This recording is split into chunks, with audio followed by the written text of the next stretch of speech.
Spoiler warning ahead. Check it out. You're listening to the Geek Speak Radio Show. No one's going to stop it. On TalkZone.com. Here's Henry and Romo. Well, Henry, at least, here I am, talking to Roddenberry.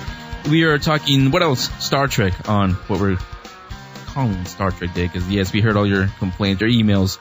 Again, your emails, not your complaints. We won't call them that. All the Star Wars fans said, why don't you guys have a Star Trek Day? Here you go. So, Rod, we were talking about your dad and everything else. Before we go on to everything else, Star Trek, tell us some of your memories. Whatever we want to keep personal, that's fine. But whatever you can, tell us whatever memories, good or bad, about your mom, about your dad. Well, that's sort of a broad question. Yeah, no, happy to do it. The best times I remember with my father were from probably the younger ages. From, I don't remember when I was 1, but I'll just say from 1 to about 10, before I became a preteen and teenager. My father and I used to go motorcycling. In fact, one thing is that I think the story goes my father brought home a motorcycle for me when I was 4 years old, and my mother flipped out because my father loved riding motorcycles. And as she says, she made him wait until I was 5. So I got on a motorcycle around 5 years old, and my father and I would go down to San Diego, where they had a house in Carlsbad, and it was just barren, hills and country, and we would go on half-day rides, just touring through the country, so to speak, and that was a ton of fun. I remember his bike was sort of this cheesy black and white 90cc machine, which was pretty small for the day and age, but I had a little Italia 50, and we would just have fun, cruising and checking things out, and I did that for many years after. That's sort of a fun story that I don't think people really know. In fact, to take it back further and keep the motorcycle theme, there's a story, and forgive me, I don't know if it was the 60s or 70s, but my father with one of his buddies, they came home from dinner with my mother and his wife, and the guy said they saw my father's, I think it was a Harley in the garage, saw a Harley, said, wow, what a great machine. My father said, hey, you want to go for a ride? So they might have had 1 or 2 drinks, from what I was told, and back in the 60s and 70s, things were a little bit looser, although still not the right thing to do, of course. Right. And so they took the bike out, and sure enough, went around a turn and slid right out, and the bike was wrecked pretty much beyond righting. They didn't crash that badly, but they skinned their arms and their legs and everything up and had to come walking back through the door to their wives, bleeding, and apparently they were laughing. But that's sort of a mischievous side of my father that I don't think too many people know. Those are really some fun stories that I've heard about them, and I know them.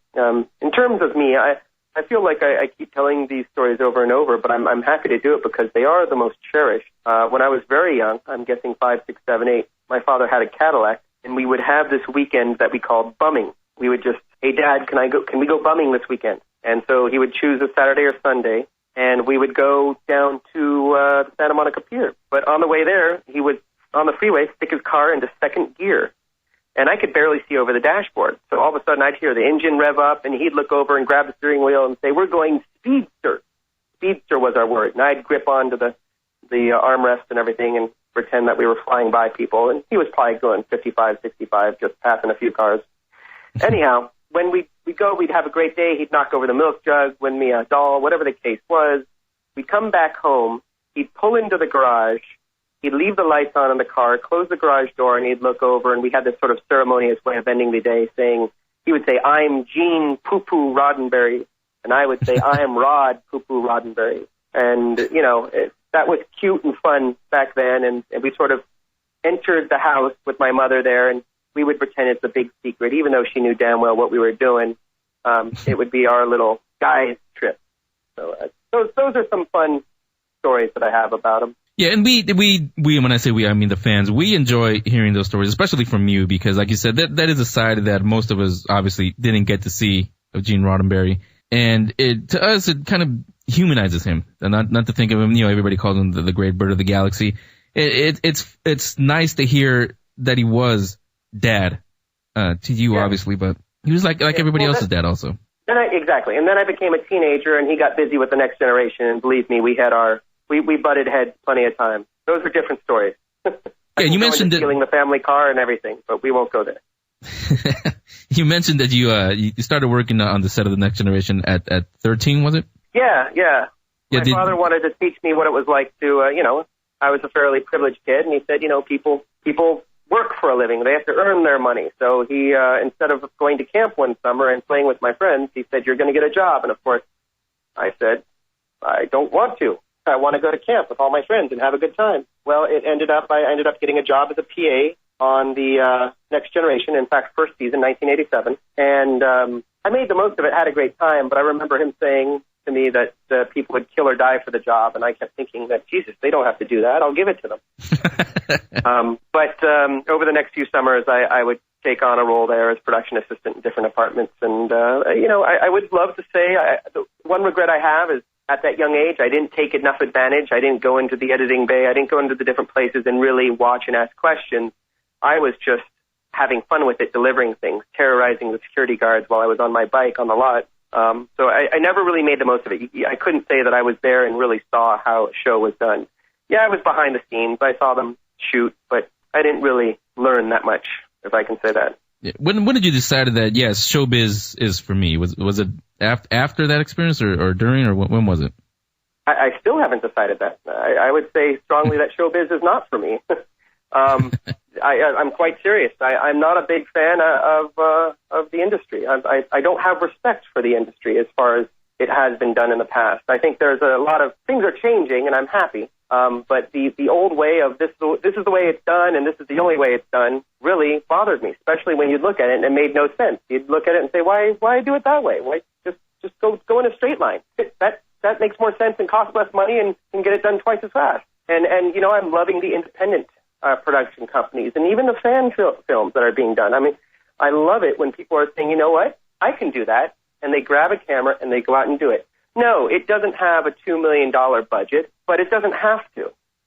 One thing that I love right now is, for those of you out there, The Guild. I don't know if you guys know what that is, but that is a web series on the internet, and it is done by a lady by the name of Felicia Day, and there's a number of other production staff. But it is a full production of an 8-minute web series done for once. It's on, I think, every week, and they've got a huge following, I think over 2 million viewers. And they've had a number of studios come in and say, you know what, we love what you do, we want to buy this from you. And she has said no, because she wants to keep creative control. They're doing each episode in someone's backyard. And again, it doesn't look like a $2 million budget, but it's phenomenal for what they have and what they're doing. And the stories are great. The Guild, yeah, I highly recommend everyone go out there and check it out. For those of you who don't know, I've never played World of Warcraft because I don't want it to consume my life. But the Guild is, in World of Warcraft, from what I'm told, when you and a bunch of other players get together, whether it's in one city or all around the world, you form what's called as a guild. So this series is about a group of people who are in a localized area who kind of have their headset and they geek out playing the World of Warcraft together. But it's not about the game. It's about their interactions, their personalities, the funny things that happen between them. So just go check it out. I hope to be working with them in the near future. So, I mean, when I said I'm not into show business, I'm not in traditional show business.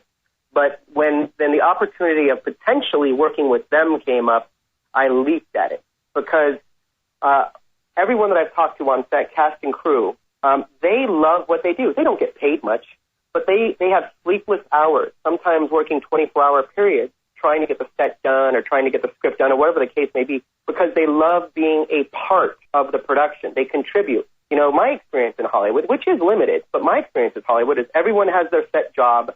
They're not really to speak or act or touch on anyone else's. You know, I've been told from the producers and executives, don't tell any of the actors that. Don't tell any of the crew that. You know, they don't need to know this. You know, and when having to do with a script change or script story. And it feels like us and them a lot. And I don't think people like that.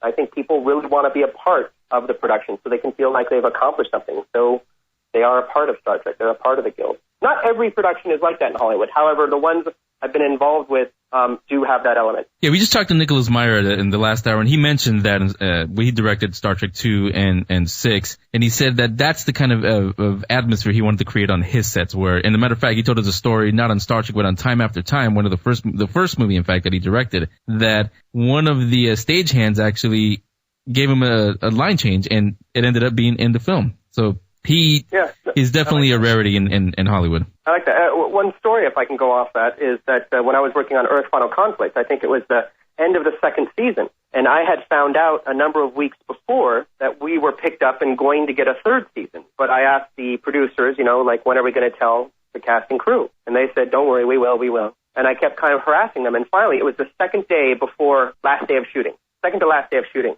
for the season. And I walked into the office, I said, when are we going to tell these people? They deserve to know that it was because of them we got a season 3. And he said, look, we're just not going to tell them. We don't want these people, some of them aren't coming back next year. If you tell them that, they're going to have expectations, all these sorts of things. So we're just not going to mention it until, the beginning of next year. And I was so angry with that. I ran down onto set, defied all the producers, almost got myself fired, and stopped production and said, I just want to let you guys know, thanks to all of your hard work, we've been picked up for season 3.